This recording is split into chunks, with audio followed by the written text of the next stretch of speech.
कन्क्रुडेड furniture industry यो company मलेसियाको जोहर बारुमा स्थित छ र यो कम्पनीको डिमान्ड हाम्रो नेपालमा आएको छ र यो कुन मेन पावरमा आएको छ त्यो म डिस्क्रिप्सनमा पनि दिन्छु र त्यहाँबाट पढेर तपाईले त्यो मेन पावरसँग कुराकानी गर्न सक्नुहुन्छ। र यो कुन मेन पावरमा आएको छ हाम्रो काठमाडौँको वसुन्धरामा रहेको छ। Creativity plaza service private limited हो जो यसको एड्रेस काठमाडौँको वसुन्धरामा छ र यसको मेन पावरमा जो काम गर्ने व्यक्तिहरू छ त्यसको नम्बर पनि पुरै डिटेल्स म डिस्क्रिप्सनमा दिनेछु र त्यहाँबाट तपाईले हेर्न सक्नुहुन्छ। यसको लट नम्बर 287527 हो र यो कम्पनीमा फर्निचर आइटम मात्र बन्छ, जस्तैमा सोफा सेटमा रेक्जिन चढाउने काम हुन्छ। तपाईले हेर्नुहुन्छ यसमा सबै डिटेल्समा हामीले यो भिडियोमा मेन्सन गरेको छु।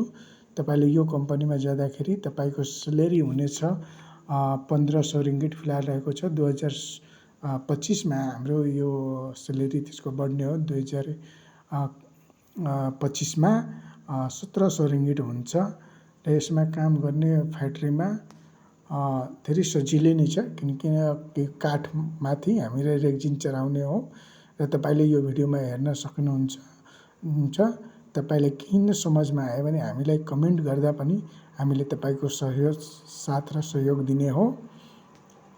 यो कम्पनीमा धेरै यस्तो प्रोडक्टहरू छ जो साधारणले हामी काम गर्न सकिन्छौँ र यो प्रोडक्ट हामीले मलेसियामा काम गर्दा गर्दै हामीले यसको मालुमात र हाम्रो यो सिप हामी नेपालमा आएर पनि काम गर्न सकिन्छौँ र यसमा हामीले जे पनि छ त्यो तपाईले हेर्न सक्नुहुन्छ।